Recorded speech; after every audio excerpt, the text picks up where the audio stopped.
તો પ્રયાગ તીર્થમાં સૂત પુરાણજી શૌનક આદિ મહાત્માઓને કહે છે, હે મહાત્માઓ, ભગવાન મહાદેવની પૂજા અર્ચન જીવનમાં પ્રાધાન્ય છે. શિવ મહાપડ ગ્રંથમાં ભગવાન મહર્ષિ વેદવ્યાસજીએ ભગવાન મહાદેવની પૂજા માટે વિસ્તાર કર્યો છે. એક તો પુષ્પ પૂજા છે. ભગવાન શિવજીને આપણે પુષ્પોનો શણગાર કરીએ છીએ અને ભગવાનને પુષ્પોનો શણગાર સુંદર લાગે છે. પછી શિવજીને આપણે પિતાંબરે પહેરાવીએ, જરૂર પહેરાવવું જોઈએ, એ પણ રાજોપચાર પૂજા છે. અને ભગવાનને જે પુષ્પોથી શણગારે છે, ભગવાન મહાદેવ તેને સદગુણોથી શણગારે છે. તેથી જાત જાતના રંગબેરંગી પુષ્પોથી ભગવાનનો આપણે શૃંગાર કરીએ છીએ, એને પુષ્પ પૂજા કહેવાય છે. પછી એક ધાન્ય પૂજા છે. એ પૂજાના બધા વિસ્તારો છે, પણ એનો વિસ્તાર આપણે નહીં કરીએ. એક ધારા પૂજા છે. જે વસ્તુની ધાર કરવામાં આવે તેને ધારા પૂજા કહેવાય. પછી તો ફલોના રસ, અનેક દ્રવ્ય, સુગંધિત દ્રવ્ય, ઘી, મધ, પંચામૃત, દૂધ, આ બધું જ તેનો ઉપાય છે. અલગ અલગ કામનાઓનું વર્ણન કર્યું છે.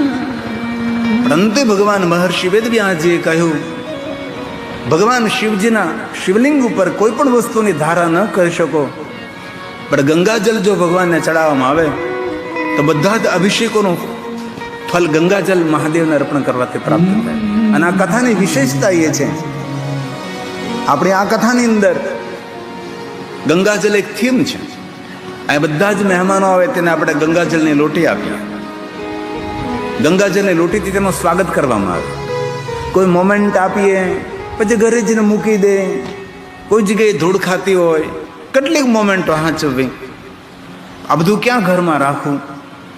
તેથી આ રાજોએ વઘાસિયા, અમારા ભુવાશ્રી અને વઘાસિયા પરિવારના આગેવાન શ્રીઓએ નિર્ણય લીધો કે આપણે એવું કાંઈ કરીએ કે જેને આપવાથી તેના ઘરની અંદર દિવ્યતા રહે.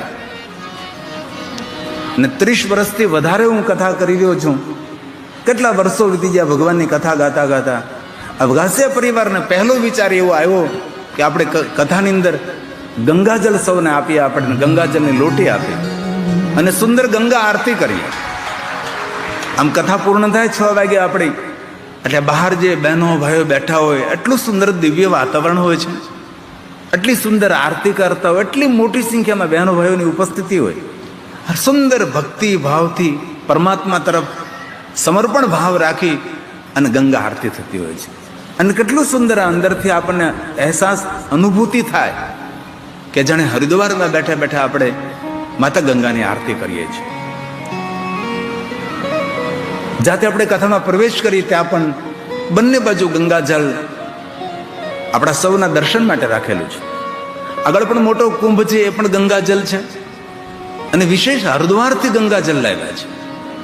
અને ગંગાજળની રથયાત્રા કાઢી જ્યોતિર્લિંગોમાં આમંત્રણ આપ્યું. પૂરા ગુજરાતની અંદર ગામડે ગામડે ગંગાજળની યાત્રા ફરી.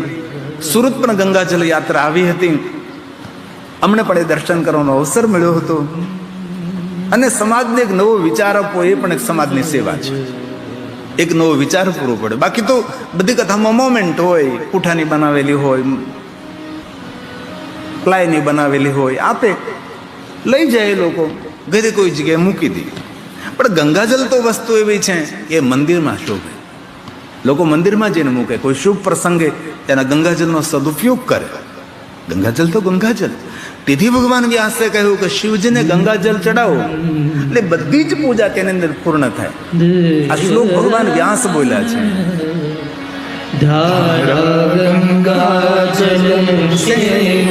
ભગવાન કહે છે, મુક્તિ ભુક્તિ ફલ પ્રદા એતા સર્વાશ્ચ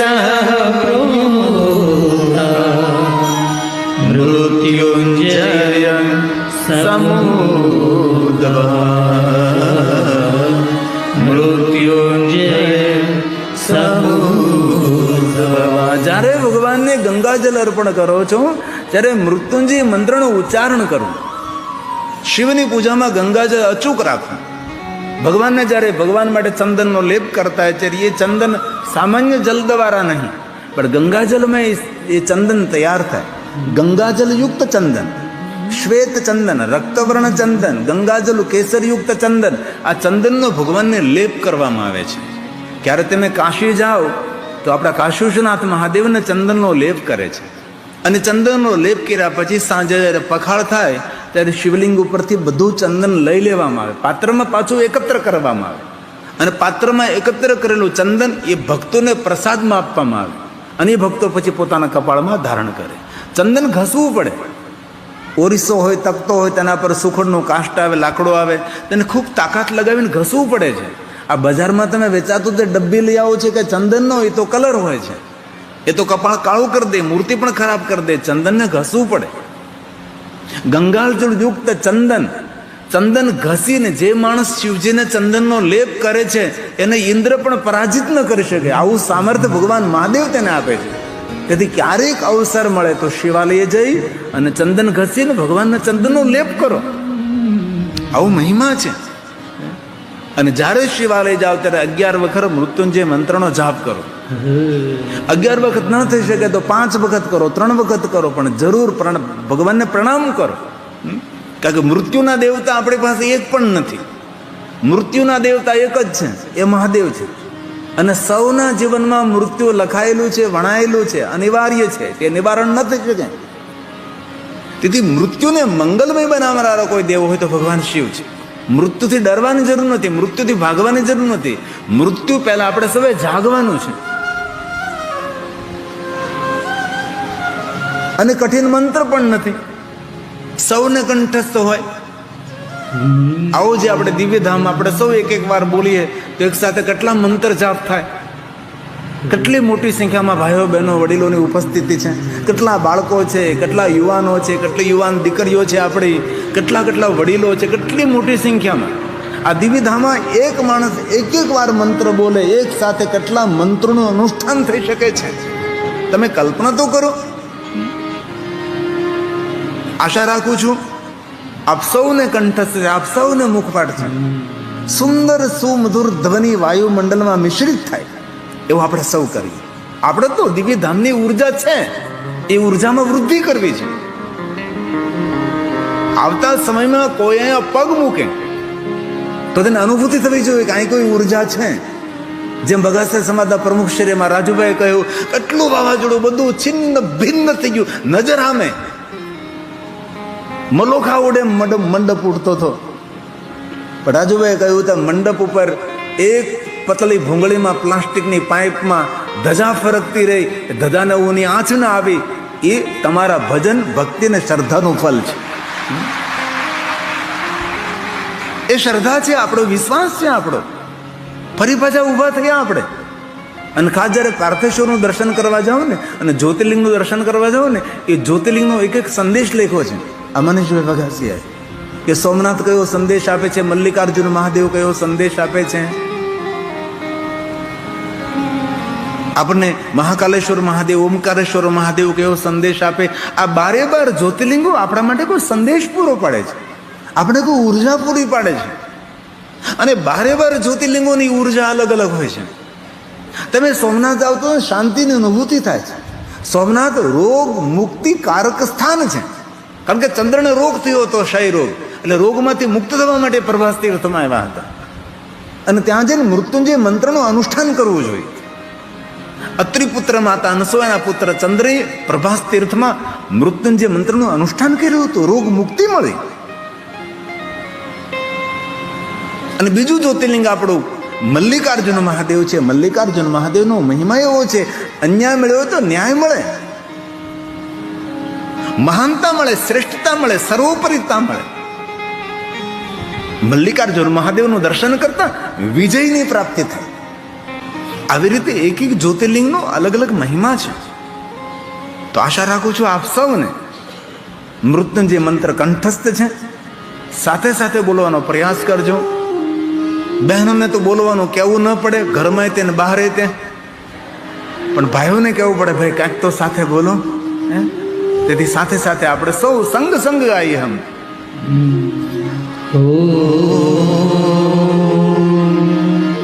મૃત્યુંજય મહાદેવ ત્રાહિ મામ શરણાગતમ. બોलिए साथ में. जन्म मृत्यु जरा व्याधि पीड़ितम कर्म બંધને. તમારો વાત સાથે જોડાય એવી પ્રાર્થના છે. તેથી આપ સૌ બોલો, એટલા માટે બોલાવું છું. અહીં સુધી સંભળાવવું જોઈએ, એટલો મોટો સમૂહ છે. ભાવ છે, આદર કે સાથ. શાબાશ. મૃત્યુંજય મહાદેવ ત્રાહિ મામ શરણાગતમ. અવાજ નિકાલો. જન્મ મૃત્યુ જરા વ્યાધિ પીડિતમ कर्म बंधने. 3 बार बोलने से पूर्णता मिलती है, इसलिए 3 तीसरी बार. मृत्युंजय महादेव. बोलो बोलो.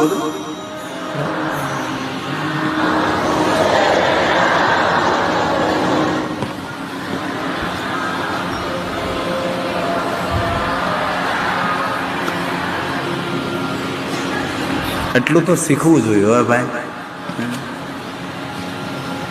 એટલું મોટું આખું આમનામ કાંઈ પણ શીખા વગર જતું રહે તો આવું કેવું રીતનું ચાલે. તેથી દુનિયામાં આવ્યા છે તો કાંઈ કરીએ આપણે. થોડા મંત્ર સ્તોત્ર કંઠસ્થ કરીએ, આનંદ આવે. આપણે દેવાલય શિવાલય ગਏ તો બોલવાનો કેટલો ખુશ થાય, કેટલો આનંદ થાય. આપણને આખા ગામના નામ આવડતા હોય પણ એક આ મંત્ર ના આવડે. આયા જો જગ મેં, કંઈક તો કરીએ આપણે, કંઈક તો કરીએ.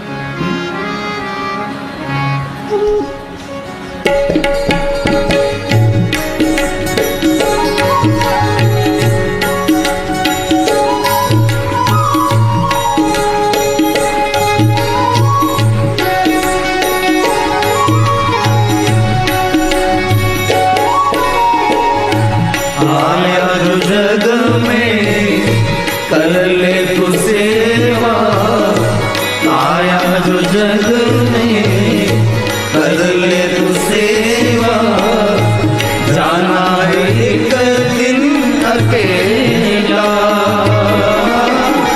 भजन तू कर ले शिव का, भजन तू कर ले शिव का, भजन तू कर ले शिव. साथ में गावे, साथ में बोले.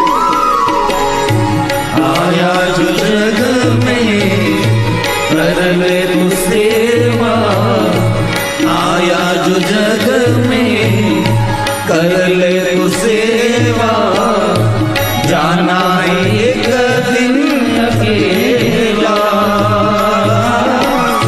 भजन तू कर ले शिव का, भजन तू कर ले शिव का, भजन तू कर ले शिव का. हे महादेव. हलता चालता બેસતા ઉઠતા ખાતા પીતા ઊંઘતા જાગતા ઘરમાં વનમાં શમશાનમાં નિરંતર. હે મહાદેવ.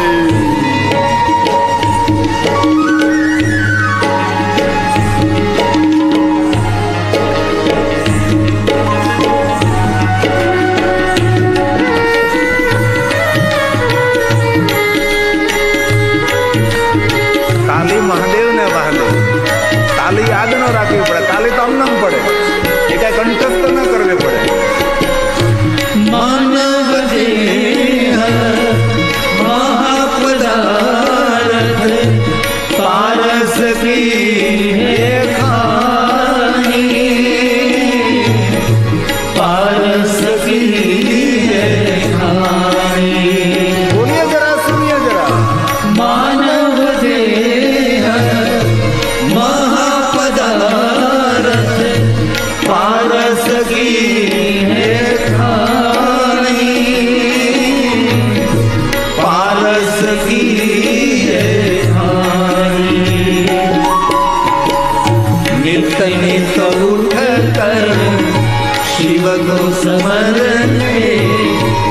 नित नित उठ कर शिव को समर ले, जीवन धन्य बना ले। भजन तू कर ले शिव का, भजन तू कर ले शिव का, भजन तू कर ले। आइए साथ में गा रहे हैं। आया जो जग में कर ले तू सेवा, आया जो जग में कर ले तू सेवा, जाना है एक दिन अकेला। भजन तू कर ले शिव का।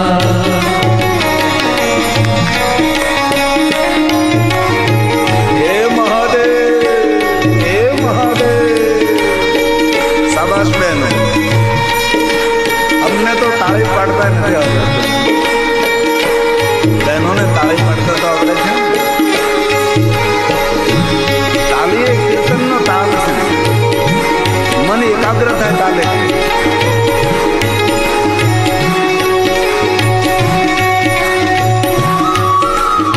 હે મહાદેવ, હે મહાદેવ, હે મહાદેવ। શાબાશ। संत चरण रज अंग लगाऊं, चरणों में शीश नवाऊं, चरणों में शीश नवाऊं। संत चरण रज अंग लगाऊं, चरणों में शीश नवाऊं,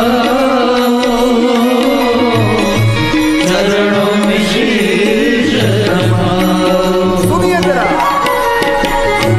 तन में शिव है, मन में शिव है, तन में शिव है, मन में शिव है, रोम रोम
एक दिन अकेला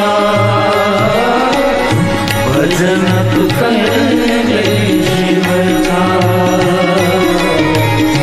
भजन तू कर ले शिव का,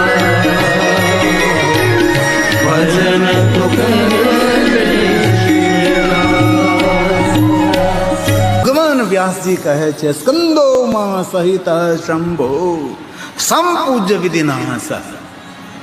આ વાત યાદ રાખવાની.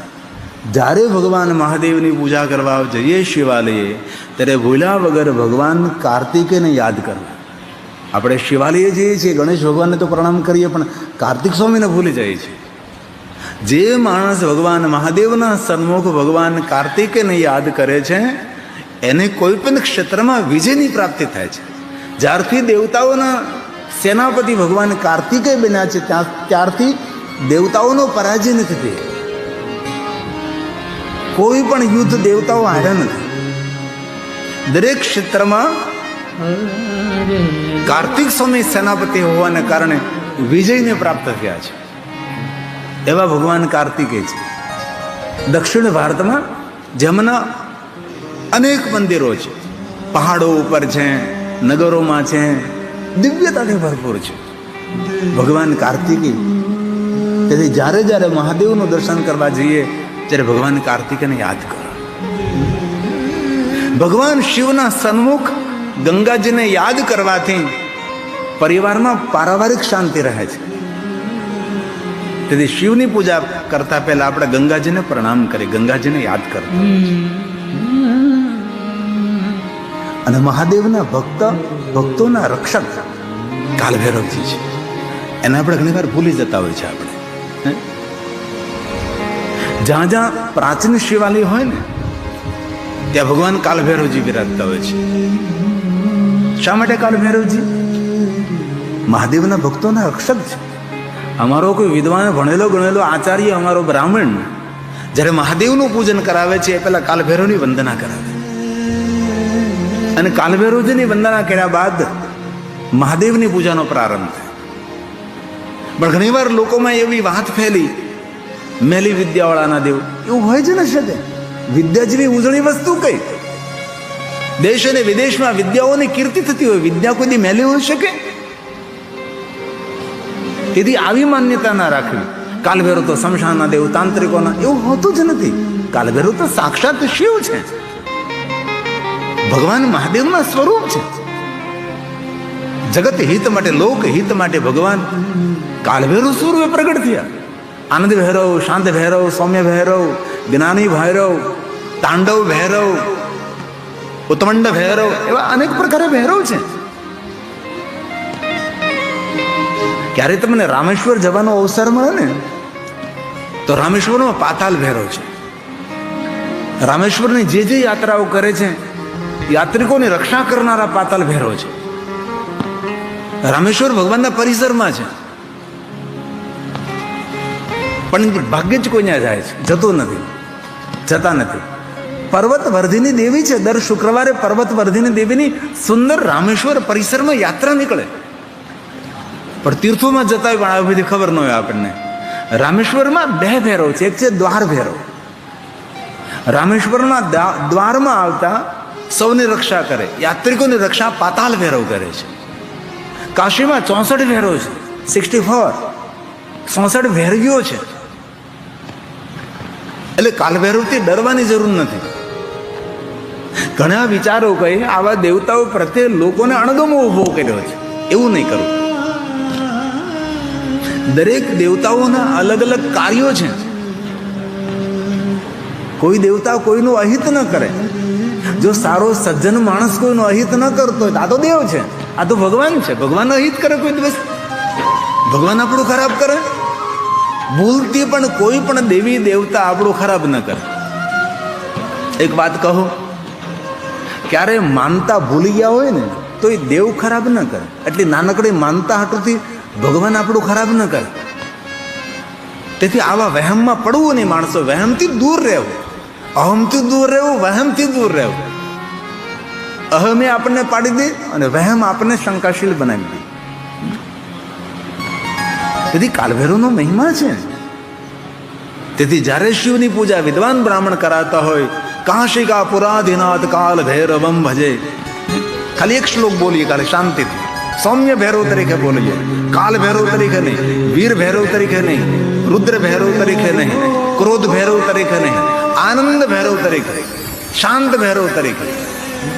સૌમ્ય ભૈરવ છે, શાંત ભૈરવ છે. દેવરાજ દેવરાજ સેવ્યમાં પાવનાદિ પંકજમ, હે ભૈરવ, હે કાલ ભૈરવ છે. વ્યાલ યજ્ઞ સૂત્રમિંદુ શેખરમ કાલ ભૈરવનું વર્ણન છે.